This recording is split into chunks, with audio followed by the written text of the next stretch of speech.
pastor Pepe en la red.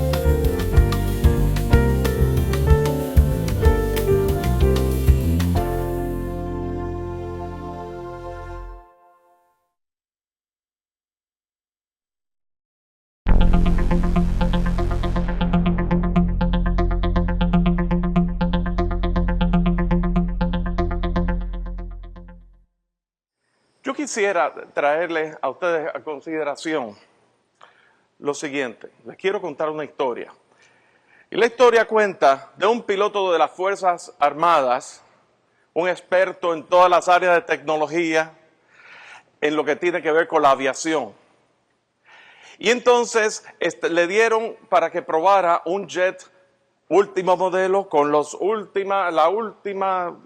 último en la avenida que tiene que ver con tecnología, todos los avances, y de repente empieza a volar y de repente él notó un ruido poco común, algo extraño. Entonces pone en piloto automático, se quita el casco, empieza a caminar por la cabina y nota que había una rata colada en el avión, dentro de la cabina del avión. Y que esa rata tenía en su boca un cable principal que era el que conectaba la parte mecánica de la eléctrica, y que si ese cable, él mordía ese cable, el avión se estrellaba en ese momento. Entonces, un estado de desesperación, y él estaba solo en ese avión. Y entonces, resulta que cuando se da cuenta, enseguida se monta, se sienta, se pone el casco y empieza a subir. Y empieza a subir a gran velocidad, y empieza a subir a gran velocidad. Y cuando agarró la altura que lo máximo que él podía alcanzar, él notó que el ruido se había disipado, que el ruido ya no había más ruido. Cuando logra poner otra vez el piloto en automático, nota que la rata se había muerto. Y entonces, como un piloto experto, preparado, una persona con todas las condecoraciones de las Fuerzas Armadas, cómo una persona de esa envergadura puede,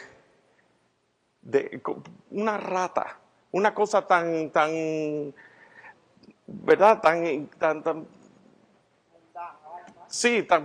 pequeña como una rata, pudiera arruinar la vida de una persona? Y lo que yo quiero traer a ustedes es, en nuestras vidas, en nuestro andar en el Señor, cuando estamos delante del Señor, cuando en los años que llevamos en el Señor, cómo el hecho de la tentación puede ser algo también destructivo, que puede socavar nuestras vidas. Y el tema que vamos a tratar hoy se titula Frente a la tentación. ¿Cómo vamos a enfrentar la tentación? Estamos a fines de año, comienza un año nuevo y vamos a enfrentar tentaciones, vamos a enfrentar pruebas en nuestras vidas, y todos nosotros en una manera u otra, el más joven, el más viejo, todos vamos a ser seducidos de alguna manera. Y el tema es el siguiente, la pregunta es ¿cuándo? Y la respuesta es, ¿cómo hacerle frente a la tentación? La respuesta es, permanece bajo la cubierta de Cristo. Permanece bajo la cubierta de Cristo. Y habiendo mencionado a Cristo, a Jesús, Él nos dio un ejemplo de cómo Él superó la tentación. Y si vamos a Mateo capítulo 4, versículo del 1 al 11, vamos a ver Mateo capítulo 4, versículos del 1 al 11. Vamos a considerar este pasaje, y este es el pasaje central donde vamos a trabajar en esta tarde. Dice, entonces Jesús fue llevado por el Espíritu al desierto para ser tentado por el diablo. Y después de haber ayunado 40 días y 40 noches, tuvo hambre. Y vino a él el tentador y le dijo, si eres hijo de Dios, di que estas piedras se conviertan en pan.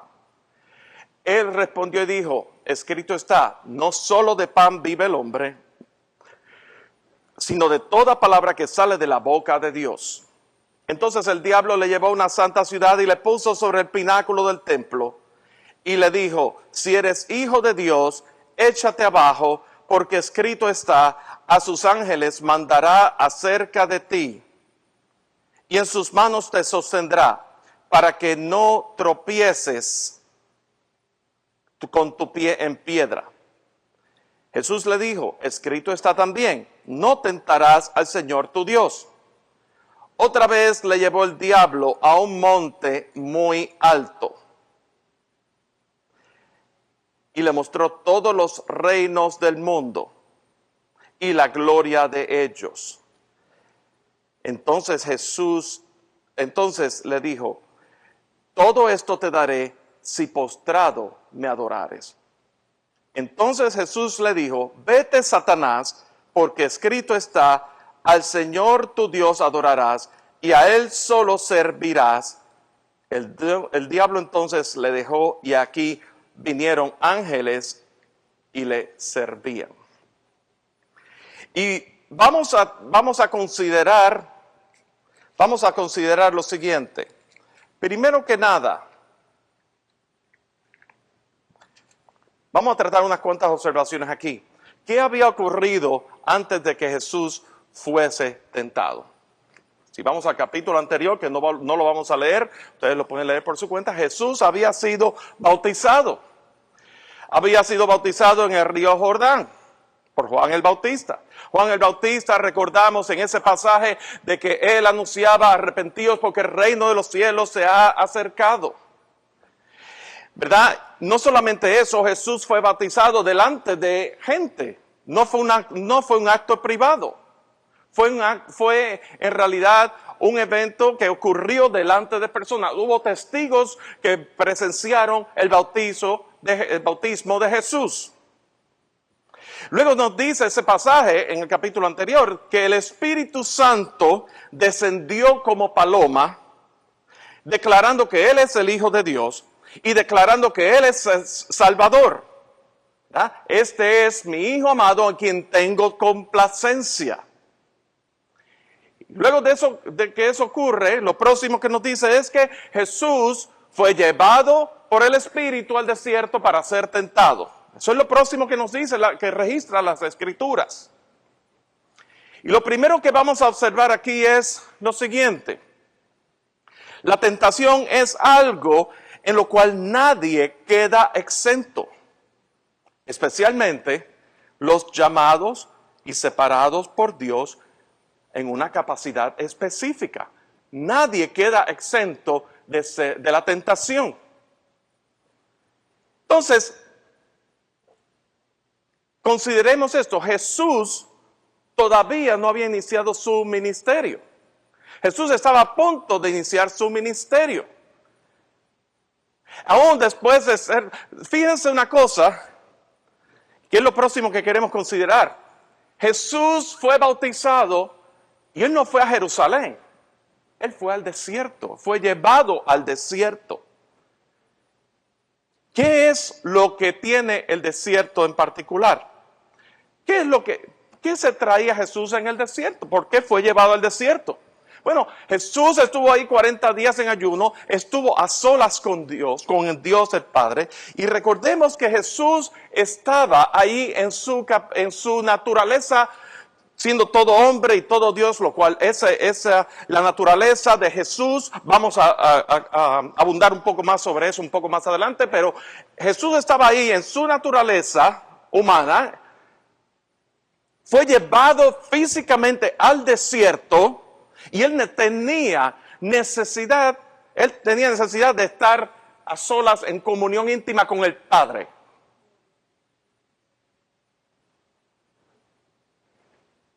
Y dice las Escrituras, que lo leímos, que en el desierto fue llevado por el Espíritu Santo.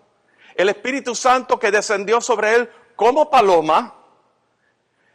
Y el Espíritu Santo descendió sobre él en poder, fue investido del poder, su ser, su naturaleza humana, ¿verdad? Conociendo también que Jesús es todo Dios, lo cual hay una unidad trina, de un Dios trino.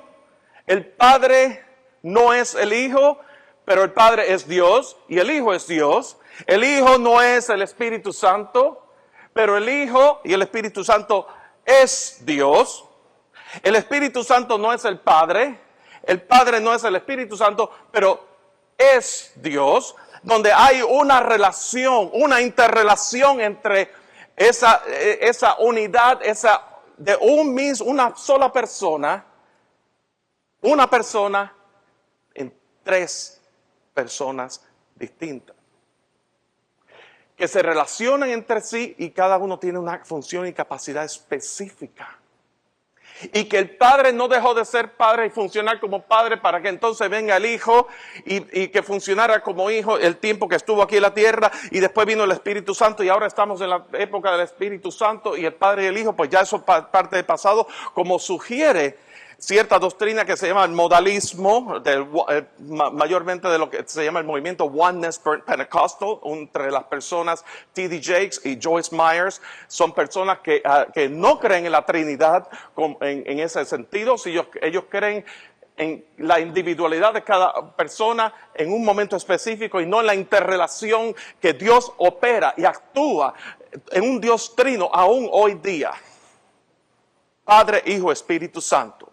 Y queremos establecer eso, porque lo próximo que viene es que la tentación que Jesús en su naturaleza humana tuvo, no fue producto de una seducción basado en su propia concupiscencia, como sugiere en Santiago, ¿verdad? Santiago 1:12. Jesús, en su naturaleza humana, estuvo en ayunos y tuvo hambre. Él tenía hambre. Y fue tentado por el diablo. No según la debilidad o su concupiscencia, sino el diablo vino y le tentó. Jesús, en su carácter humano, fue llevado a ser tentado por el diablo. Y Dios trata con nosotros. La segunda observación que queremos hacer es que Dios trata con nosotros en el desierto. Recordemos a la mujer de Oseas, en el libro de Oseas, que dice: la llevaré al desierto y allí hablaré a su corazón. Recordemos a Moisés, que él estuvo en ayuno por 40 días. Recordemos a Israel, que estuvo 40 años en el desierto, y fue en el desierto donde el ejército de Israel fue formado. La nación de Israel se formó en Egipto. José, ¿verdad?, y sus hermanos posteriormente se encontraron con él en Egipto. La nación de Israel se formó en Egipto, pero el ejército de Israel se formó en el desierto. El desierto es el lugar donde Dios trata con nosotros. Vamos a ver allí mismo. Vamos entonces, eso como preámbulo a lo que es este pasaje. Y vamos a ver en el versículo 3. Vamos a tratar directamente con las tentaciones. Porque lo que Dios quiere traernos a nosotros es cómo vamos a hacer frente a la tentación. Y la respuesta es permanecer bajo la cubierta de Cristo. Esa es la respuesta. Tú tienes que permanecer bajo la cubierta de Cristo. En Cristo Jesús tú estás seguro en todo momento. Ahora bien, cuando digo permanecer bajo la cubierta de Cristo, estamos hablando en tu condición ya redimido por la sangre de Cristo Jesús, que hemos sido justificados por causa de la sangre de Cristo Jesús, por esa obra, el sacrificio que Él hizo una vez y para siempre. Nosotros, ¿verdad? Estábamos muertos en nuestros delitos y pecados. Dios envió a su Hijo, Dios mismo tomó forma humana, nacido de una virgen, para que sobre sí, sobre su cuerpo, recayese todo el peso, toda la paga del pecado y sea satisfecha la justicia de Dios, que de otra manera hubiéramos tenido que pagar nosotros. El camino fue trazado, aún desde antes de la fundación del mundo, lo vemos en el árbol de la vida. Y fue ejecutado, fue ratificado en el Hijo a través de su muerte, a través de su resurrección y a través de su ascensión. A través de la muerte fue satisfecha la justicia de Dios. A través de la resurrección, el poder del pecado fue vencido. Y a través de la ascensión nos fue dejado señal para nosotros que dentro de poco vendría el Espíritu Santo y os dará poder. Y me seréis testigo en Jerusalén, en Judea, en Samaria, por todos los confines de la tierra. Y eso es el poder que opera hoy día, el poder que resucitó a Jesús de entre los muertos. Y por eso que la iglesia tiene que ser una iglesia que se movilice, que sea activada, que no decaiga en la fe, que no importa cuán joven, cuán viejo seas, tú tienes que estar andando en esa fe que te ha sido dada en Cristo Jesús. Eso es la obra redentora. Y lo que ocurre es esto: toma efectividad sobre nuestras vidas en el momento que nosotros confiamos nuestra vida a la obra de Cristo Jesús en la cruz. De que su sacrificio una vez y para siempre, y el poder resucitador, y el poder que lo ascendió ante la diestra del Padre, es suficiente para nosotros. Pero es eficiente en aquel que pone su fe en Cristo Jesús. Y eso solamente es por revelación del Espíritu Santo. Habiendo dicho esto, y no me cansaré de repetir esto, me han visto predicar muchas veces, quizás me han visto en YouTube, quizás aquí mismo lo he dicho, no me cansaré de repetir, esto es el pilar de lo que es el Evangelio. A esto ha sido llamado la iglesia. La iglesia no puede dejar de predicar esta verdad redentora de la historia. Somos participantes de la historia redentora de Dios, de la revelación progresiva de la obra redentora de Cristo Jesús, que Él se estableció desde antes de la fundación del mundo. Nosotros somos parte de ella en Cristo Jesús por el poder del Espíritu Santo que opera en nosotros. Y esa es la iglesia del Dios viviente. Ese eres tú, ese soy yo. Esas son las buenas nuevas de salvación. No podemos quedarnos callados. ¿Cómo vamos a hacerle frente a la tentación? Vamos a ver primero en el versículo número 3. Vemos aquí: y vino a él el tentador y le dijo: si eres hijo de Dios, di que estas piedras se conviertan en pan. Él respondió y dijo: escrito está, no solo de pan vivirá el hombre, sino de toda palabra que sale de la boca de Dios. Y vamos a ver aquí, a considerar que el diablo utilizó un momento de debilidad humana de Jesús. Decíamos que él tuvo hambre. Y me imagino que estaba cansado también. ¿Verdad? Puedo inferir eso. Eso es una inferencia. Eso no lo dice la Escritura. Eso es mi inferencia de que estuvo cansado. Después de 40 días ayunando, el cuerpo se desgasta. Cualquiera se desgasta. Me imagino que habrá perdido peso también, posiblemente. Me imagino que se sintió débil también. Todas esas cosas abarca el haber estado ayunando por 40 días. Y aquí entra aquello que dice el apóstol Pablo, que mientras este hombre exterior se va desgastando, el interior se renueva cada día. Así que el diablo estaba apelando a la naturaleza humana de Jesús. Pero Jesús, en respuesta, Él confió su necesidad al Padre.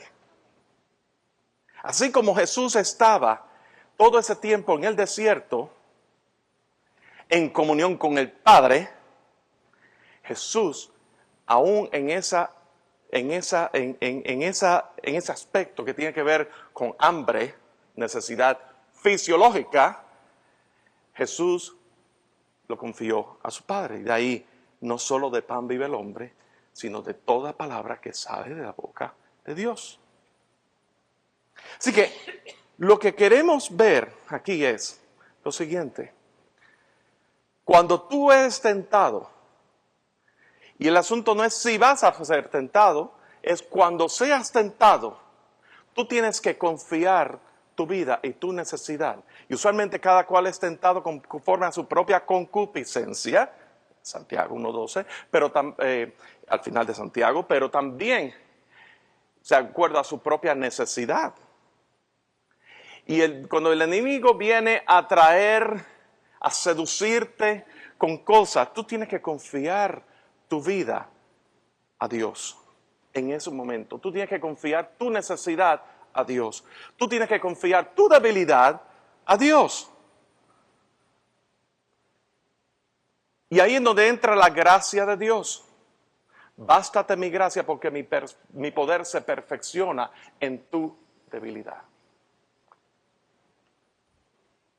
Pero hablemos un poco de la gracia también. Y aquí hago un paréntesis. Está la verdad que nos ha sido revelada, que la vemos, la leemos, la hemos escuchado, hemos sido enseñados en la verdad escritural. Y está la gracia de Dios. Está la gracia de Dios que es el favor inmerecido de Dios, estando muertos en nuestros delitos y pecados, Dios se extiende hacia nosotros sin merecerlo. Está la gracia y está la verdad.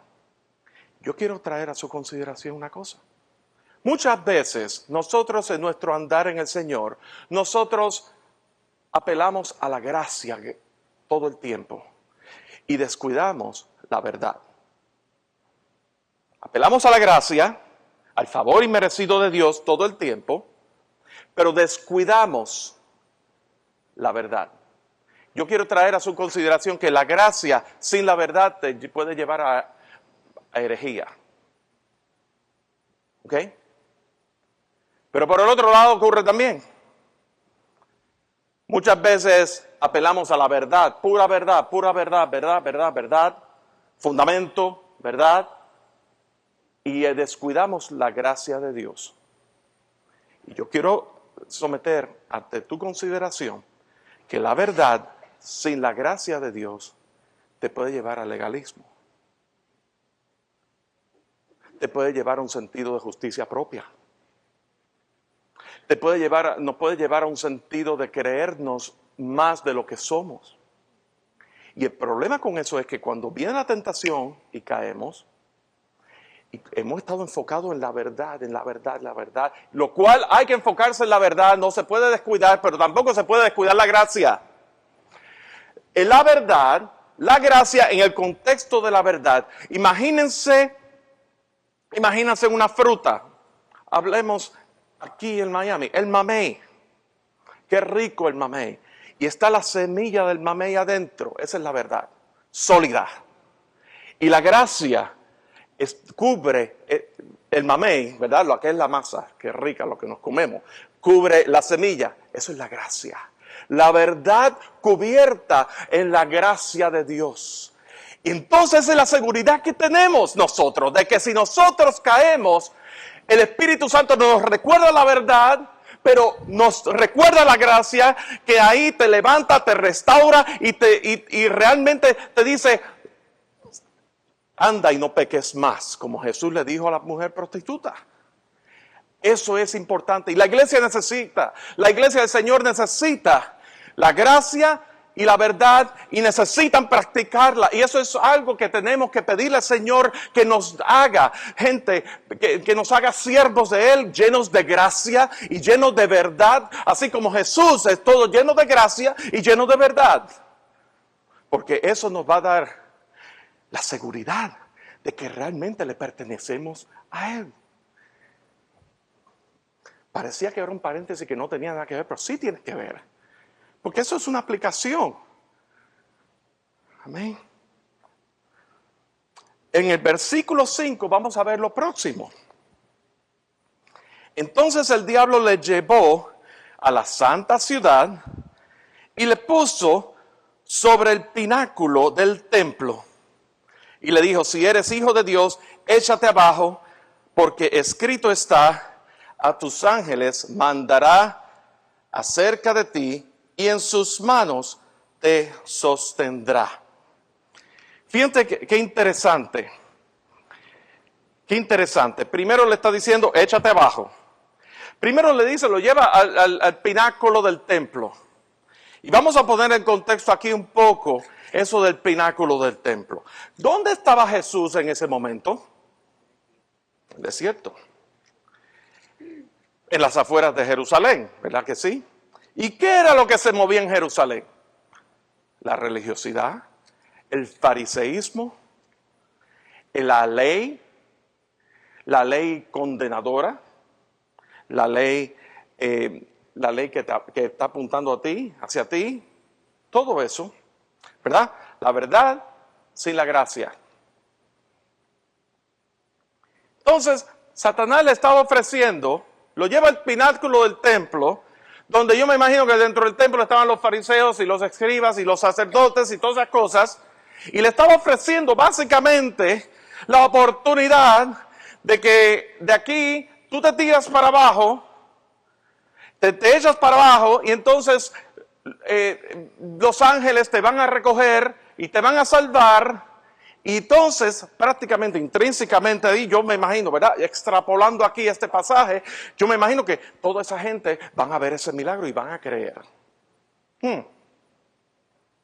Pero vamos a ver aquí esa cita, porque cuando uno ve eso, uno lee esa cita que dice, a sus ángeles mandará acerca de ti y en sus manos te sostendrán para que no tropieces con tu pie en piedra. Y aquí me hubiera encantado tener la transparencia, bueno, la verán en video porque estamos filmando para los hermanos de Carolina del Norte. Y dice, y esa cita es del Salmo 91. Y si me acompañan un momento a Salmo 90, marquen en Mateo 4 y vamos a Salmo 91 un momentico para ver aquí. Vamos a ver las cosas aquí en contexto. Cuando nosotros leemos las Escrituras, tenemos que leerlas en su contexto. Y no solamente en el contexto, en la manera en que está escrito, en su contexto histórico, en su contexto de estilo de escritura, en su contexto a quién se está dirigiendo y todo ese tipo de cosas. Y uno tiene que volverse casi un detective haciendo observaciones. Y mientras más observaciones tú hagas que se desprendan de las Escrituras, más acertada va a ser la interpretación. Y obviamente el Espíritu Santo está ahí confirmando también. Entonces, pues no tienes que ir tanto a comentarios ni a otras herramientas, porque tú lees las Escrituras y haces tus observaciones. Pues vamos a observar aquí. ¿Qué nos está diciendo? Dice en el Salmo 91 y vamos a comenzar en el versículo 9. Vamos a ver las cosas en contexto. Primero dice, con una frase, comienza, porque has puesto a Jehová, que es mi esperanza, al Altísimo por tu habitación. ¿Okay? Ahí está hablando de una precondición. Ahí está hablando de una precondición porque has puesto a Jehová, que es mi esperanza, al Altísimo por tu habitación. Ahí te está diciendo, empieza por qué, ¿verdad? Y como que la frase te quiere llevar a algo más. Por consiguiente, seguimos, no te sobrevendrá mal, ni plaga tocará tu morada. Versículo 11. Pues, y ese pues, básicamente lo que está haciendo es abundando. ¿En qué consiste eso de que no te tocará, no te pasará ningún mal, no te sobrevendrá mal, ni plaga tocará tu morada? ¿En qué consiste? Ahí está estrechando más, enfocándose más, acercando más el lente. Pues a sus ángeles mandará acerca de ti que te guarden en todos tus caminos. La pregunta es, todos somos lectores aquí, ¿cuál es la precondición de que a tus ángeles mandará acerca de ti? La precondición está en el versículo 9. Porque has puesto a Jehová, que es mi esperanza, al Altísimo, por tu habitación. Entonces, la pregunta que quiero hacer, recordemos que Jesús en su carácter humano, en su naturaleza humana, estaba en una condición débil en ese momento. Él no pecó y voy a abundar sobre esa parte también. En este momento quédense conmigo en eso de que Jesús en su naturaleza humana, Él fue tentado. Él tuvo hambre, estaba cansado, desfallecía y el diablo le tentó con pan y ahora le tentó con la posibilidad de que el mundo fuera testigo de que este es la persona a quien debemos que estar siguiendo. Mira cómo los ángeles están con él, lo levantaron y todas esas cosas. Pero ¿cuál es la precondición aquí? Jesús sabía el propósito por el cual había venido a este mundo. Y Él vino en obediencia. 1 Timoteo 3:16. Él tomó forma de siervo. Él no tomó su condición de ser Dios como cosa que aferrarse, sino que tomó forma de siervo. Y en su condición de siervo, Él sufrió la cruz. Jesús sabía lo que Él venía. Jesús nació para morir. Jesús nació en un pesebre. Hace unos días celebramos la Navidad. Jesús nació en un pesebre de una virgen que no había conocido varón, lo que implica que no había en su estado más puro, concebido por el Espíritu Santo, y nació en un pesebre y tenía que tomar forma humana para que se cumpliese el plan redentor, porque Dios en su carácter eterno, y eso es un atributo de Dios, la eternidad. Entonces, si Él es eterno, no puede morir, pero alguien tenía que pagar por el pecado. Jesús entonces tomó forma humana, porque en su naturaleza humana Él podía morir. ¿Me doy a entender? Pero en su naturaleza humana, siendo aún en su naturaleza humana, Él no pecó. ¿Por qué? Porque Él es todo Dios. Y ahí es donde está la cosa. Ahí es donde está el meollo de la cosa. Jesús sabía a lo que había venido. Jesús sabía el propósito por el cual había venido. No se había cumplido el tiempo de su partida, de ese cumplimiento, pero Él sabía lo que había venido. Y aquí el principio de lo que queremos tratar es de que cuando tú estás seguro o segura del propósito por el cual Dios te ha llamado, cualquier otra cosa, cualquier otro atajo que el diablo quiera poner en tu camino, tú tienes, ¿verdad? Lo tienes que rechazar. Tú tienes que permanecer bajo la cubierta de Cristo, porque bajo la cubierta de Cristo tú vas a estar enfocada en el propósito que Dios tiene para tu vida. Jesús tenía claro el propósito por el cual Él había venido a este mundo. Verso 9. Y ahora vamos a la tercera parte de la tentación. De la tercera tentación. Y aquí esto toca aún más profundo. Le dijo, todo esto, versículo 8.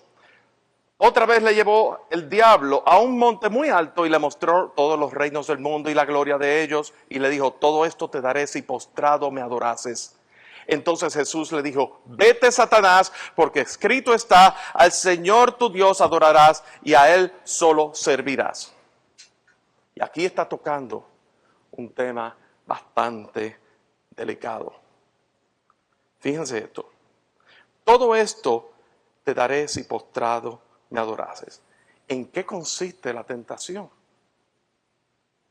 La tentación está, recuérdense que los reinos de este mundo están bajo el dominio de Satanás, sin Cristo Jesús, ¿verdad? Y Alina citaba, el pueblo que andaba en tiniebla, luz resplandeció sobre ellos.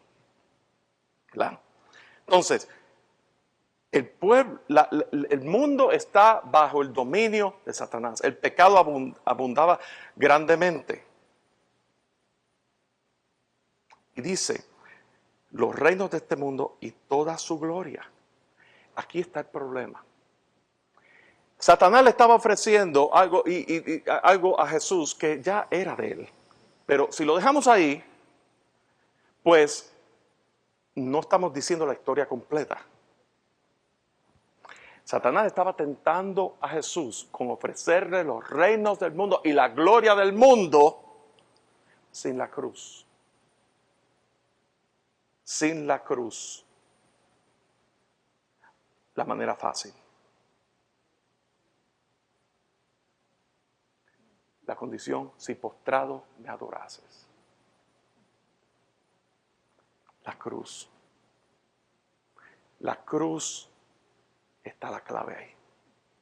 Porque en la cruz, recuérdense en Hebreos capítulo 12, que por el gozo puesto delante de él, sufrió la cruz, menospreciando el oprobio, implica, sin importar el acto, la vergüenza que él está pasando, la pena que está pasando, que él está siendo abochornado delante de toda una nación, él no tomó eso en cuenta. El gozo al otro lado de la cruz, de que por ese sacrificio se cumplía el propósito redentor de Dios desde antes de la fundación del mundo.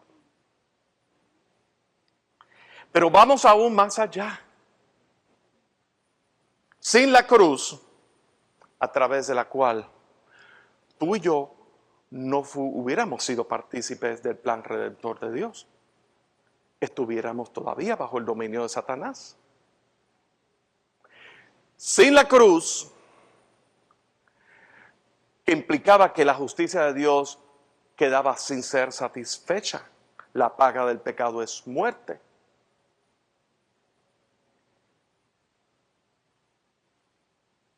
¿Ven la importancia de esto? De ver las cosas en el contexto del propósito eterno de Dios.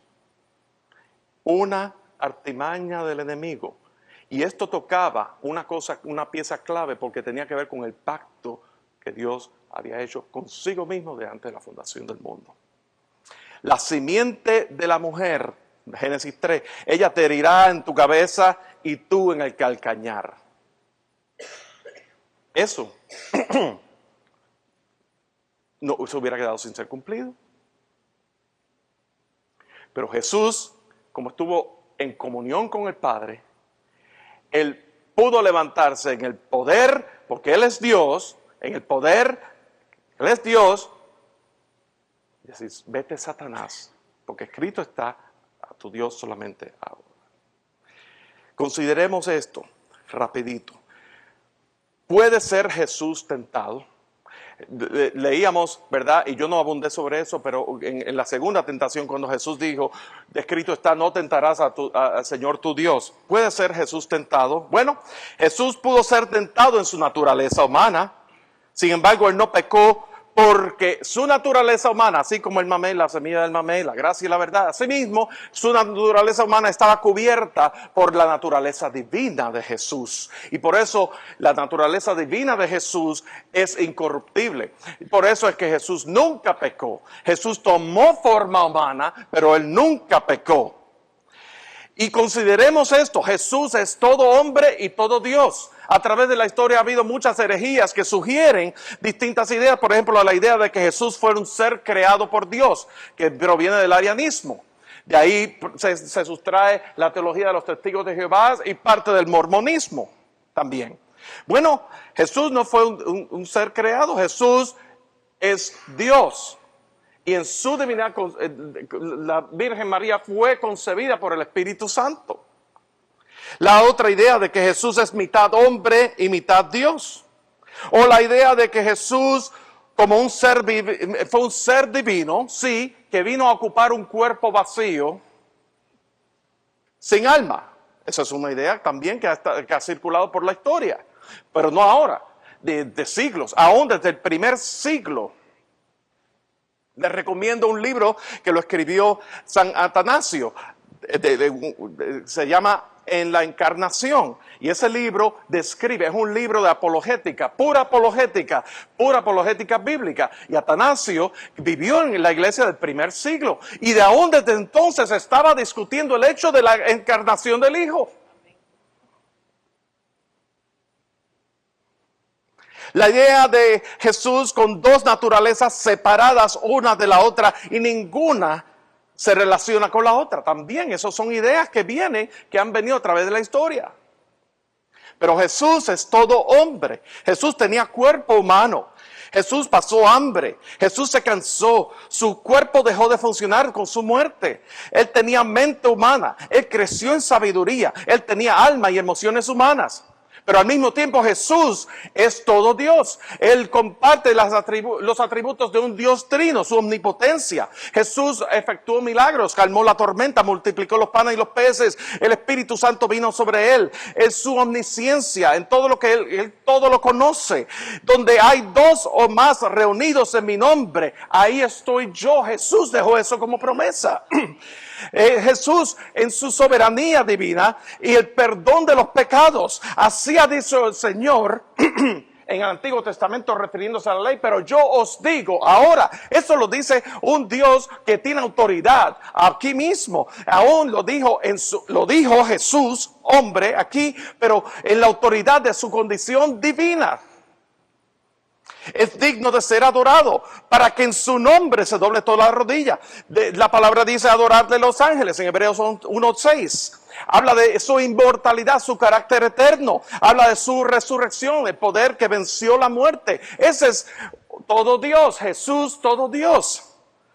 De manera que Jesús, en su condición humana, Jesús siendo Dios, Él se sometió voluntariamente y en mansedumbre aún a la tentación del enemigo. Y por lo tanto, Dios no puede pecar. Jesús no pecó. Su humanidad está cubierta dentro de la unidad y el de ser uno con su naturaleza divina. Ahora vamos a hablar de nosotros. Porque hemos sido criados bajo cierto estigma no verbal, pero de actitudes, porque recuérdense la verdad sin gracia, ¿verdad?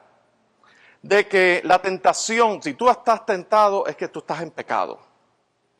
Pues yo quiero someter a ti que el hecho de que tú seas tentado no significa que tú estés en pecado. La tentación en sí no es pecado. Se convierte en pecado cuando cedemos ante ella. Pero ser tentado de por sí no es pecado. Martín Lutero decía que usted no puede impedir que los pájaros vuelen encima de su cabeza, pero sí puede impedir que hagan un nido sobre su cabello. Tú no puedes impedir que el diablo te sugiera determinados pensamientos, pero sí puedes decidir no darles cabida o actuar en base a ellos. Hebreos 4:15 dice, porque no tenemos un sumo sacerdote incapaz de compadecerse de nuestras debilidades, sino uno que ha sido tentado en todo de la misma manera que nosotros, aunque sin pecado. Jesús participó de las mismas cosas que nosotros, pero no pecó. Eso le da la distinción especial. Permanece bajo la cubierta de Cristo. Y esa es la exhortación que Dios quiere traerte en este día. Empezamos un año nuevo, y un año que viene y otro que se va. Y el año que viene vamos a estar diciendo lo mismo, permanece bajo la cubierta de Cristo. Y dentro de una década, cuando yo esté aquí de vuelta con ustedes, no, yo no regreso dentro de una década, yo espero venir antes que eso. Permanece bajo la cubierta de Cristo. Y les voy a decir la importancia de permanecer bajo la cubierta de Cristo, porque bajo la cubierta de Cristo podemos hacerle frente a la tentación confiando que Dios ha de llenar todas nuestras necesidades.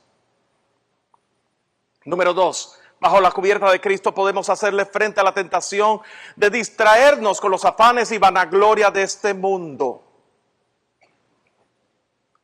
Y número 3, bajo la cubierta de Cristo podemos hacerle frente a la tentación con la completa seguridad de que su obra redentora es efectiva en nuestras vidas desde el momento en que le creímos. Así que, para finalizar, como aplicación, y esto desprendiéndose de 2 de Pedro 1:10, haz firme tu llamado en Dios. Sea pues vuestra elección y vuestra vocación firme, porque haciendo estas cosas, ¿qué? No caeréis jamás. Haz firme tu llamado en Dios. ¿Cuál es tu llamado en Dios? Tu llamado en Dios es a Él, primordialmente. Ese es el llamado en que todos hemos sido llamados. Y estando en Él, entonces está el llamado funcional, operacional, de acuerdo al talento, el don que Dios te ha dado, en la capacidad que Dios te ha dado. Pero el llamamiento en Dios, a Él, tú lo tienes que hacer firme. Esa es tu vocación. Número 2, pon tu afecto y deleite en Dios. Colosenses 3:2 dice, poned la mira en las cosas de arriba. En el original dice, poner vuestro afecto en las cosas de arriba. Cuando hablamos del afecto, una cosa es que cognitivamente sepamos todas estas cosas, pero nuestro afecto y nuestra pasión, hay cristianos que suprimen la pasión. Hay cristianos que son todo pasión y de aquí, de sentido común, nada también. De eso hay que estar bien lejos también. Ni de la pasión despavorida, sin verdad, pero la verdad, tú tienes que tener pasión también. Y pon tu afecto y tu pasión, que tu corazón, la meditación de tu corazón, el deleite de tu ser, que tú te veas completo en la plenitud de Cristo en tu vida y por ende en la plenitud de Cristo en su iglesia, de que tú sabes que en Cristo Jesús tú has sido puesto en un cuerpo, que tú puedes funcionar, pero no más allá de la función, tú no lo haces por lo demás, tú lo haces porque Él es tu Dios, Él es tu Señor y que fuera de Él no hay absolutamente nada. Pon tu afecto. ¿Sabes por qué? Porque tú pones tu afecto y deleite en Dios y va a haber, es algo dentro de ti que te dice, esa tentación va a contristar, va a poner triste a Dios.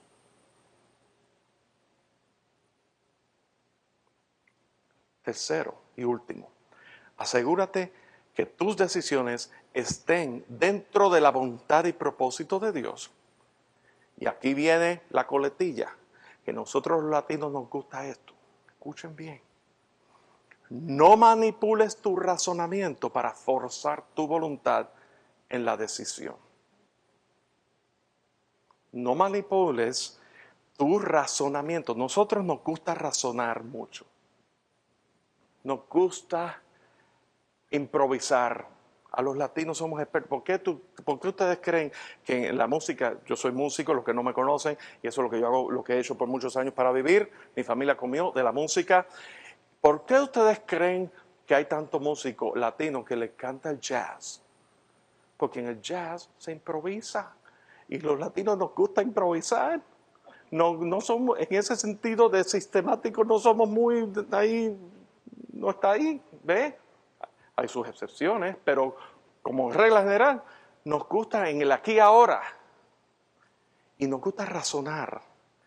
Y en ese razonamiento, ay no, pero mira la oportunidad que se me presentó de este negocio, de esta oportunidad para que yo me envuelva.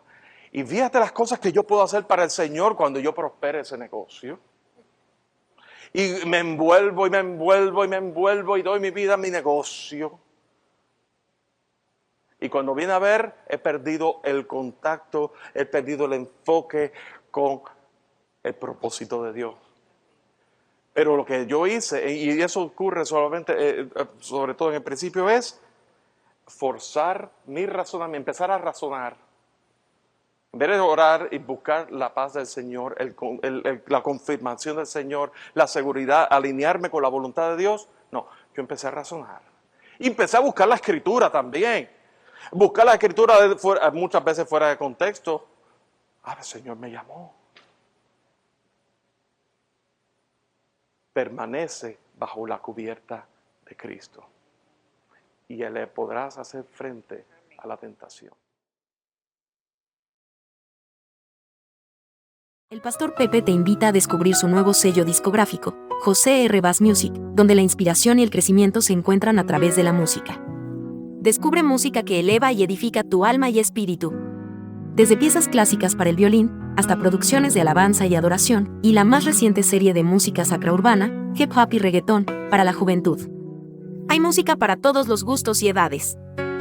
Busca José R. Bass Music en todas las plataformas principales como Spotify, Amazon Music y Apple Music. No te pierdas la nueva colección, Palabras Eternas para la Nueva Generación, con melodías modernas en español y en inglés para memorizar las Sagradas Escrituras. Incluye la música del Pastor Pepe, bajo el sello de José R. Bass Music en tus favoritas, y deja que inspire tu camino. José R. Bass Music, música que te eleva y edifica.